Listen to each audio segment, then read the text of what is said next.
Hello, good afternoon mga guys. Hello guys. Ihaw po tayo ng liempo. Yan po, luto na po yung isa. Simpleng inihaw po na liempo.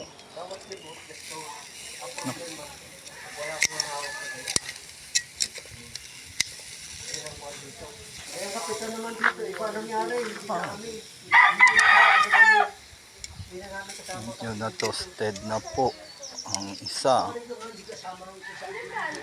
Hindi ko naintindihan.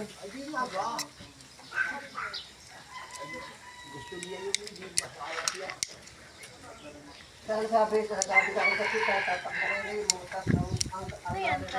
Inihaw. Liempo? Oh, liempo. Nasaan na yung pang ano? Po, nag-iba ang kulay. Yan po, luto na po ang inihaw na liempo. Input tayo, follow for more. Thank you for watching.